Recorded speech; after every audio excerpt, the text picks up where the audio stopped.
Hey, basketball players who are trying to get a scholarship, this is a very important video for you. Today we're going to be talking about skills and just ways of being able to get a scholarship, so let's just get down to it. So number one is, of course, branding is huge. Building your brand. You don't want to be known as the player who tells the referee to go F off, and you want to be known as the player who is able to get along with pretty much everybody, who is fun to be around, because that is what teams are looking for. They don't want a cancer on their team. They want somebody who is fun, who loves the game of basketball, and who, of course, gets along with everyone. However, that's not just the only thing to really look at. And that is number one is work ethic. Are you going out there and working every single day to become a better basketball player, a better human being, and better in school? If you're coming into school and saying, it's Monday. Monday sucks. I don't want to do anything. And then Tuesday comes around and you say, okay, well, it's Tuesday. Maybe I should get something done. Wednesday comes around, you're like, I wish it was the weekend. Thursday comes, it's almost the weekend. Why am I doing any work? Friday comes, yay, school's off. I don't do anything for Saturday, Sunday, and Monday sucks. If you're one of those types of players, you're probably not going to get a scholarship, so keep that in mind. You need to be a happy person. You need to be wanting to have the work ethic to be able to improve on everything in your life. Next is dependability. So I heard of I actually know this person. He was getting a scholarship. He had a game that the university referee came all the way up to Canada to see. The coach came up here to see a player play. Not going to say which player because it'll obviously give him away. And that university coach came up. He came up, and first quarter was here. Where's the player?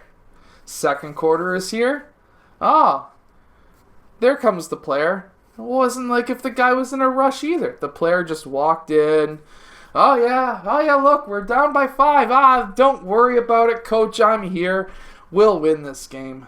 And the coach put him on. And he played the whole game, but he was late.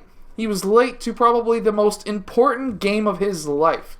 For a university coach to leave the United States, that's huge. They generally don't leave the United States to just see one player. They'll come up here and see a whole tournament. They're not going to come up here to see one individual player usually. So for that coach to come up here and say, I want to invest my time into getting this player to come play for our school, and then that player decides not to show up for the game for the whole first quarter and half of the second quarter, guess what? That player never got a scholarship, and that player never ended up ever getting a scholarship. And he was one of the top recruits. You have to remember, coaches talk, recruiters talk. Guess what happens when they talk? This player is good. This player is bad. Don't pick this player. Pick this player. There you go. So be dependable. It's very important. Team focus is also very, very important. So team focus is basically you want the team to win. You don't want to go out there and be like, I'm going to call it a LeBron James. You don't want to go out there and be like, I got this. I'm number one. I got this. You want to go out there like Kyle Lowry or Kawhi Leonard and lift up the whole entire team like Michael Jordan, even though his way was a little bit different than most other people. But you want to lift up the whole entire team to make them play at 100%.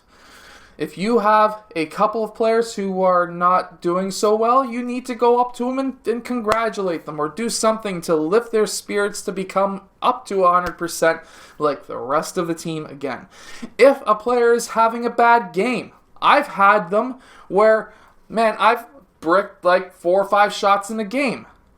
Are you the type of player or coach, or player who says, stop shooting those shots, you're not making them today, what's the sense in continuing to take them, pass me the ball instead? Or are you the type who says, your shot's going to drop, that's okay, your shot's long today, just put a little bit more arc on it, you got this, I believe in you. What's better? You're crap today, give me the ball, or that's okay, man. Just your shot's a little bit short, use more legs, jump higher, you've got this. What's better? Who would you rather play with? The second option, obviously, coaches are going to be wanting you instead of the one who says screw you. And then a learner's mentality, that is the next big skill. And that is not going out there and saying, I know everything, this is everything, like, I am the best. No, you're going out there saying, hey, I don't know everything, I'm the best. Because you have to believe in yourself, but I still want to learn more. Are you the one out there on the basketball court in practice saying, the coach is an idiot, he doesn't know what he's talking about, my way's better? Or are you the type who says, I'm going to try the coach's way, see if it's better. If it is better, then I'm going to continue to roll with it. Which one would you rather be? If you were a coach, which one would you rather be? Yeah, you wouldn't want the guy who says screw the coach. You want to be the guy you want to have the guy on your team who says, hey, that player wants to try my way and see if it works. So, yeah, that's the biggest tips I could give you, is if you really want to have the mentality to be able to go to the next level, these are the skills you are going to need. I hope that you've enjoyed today's video. If you have, hit that like button, subscribe. I'll see you guys again next time.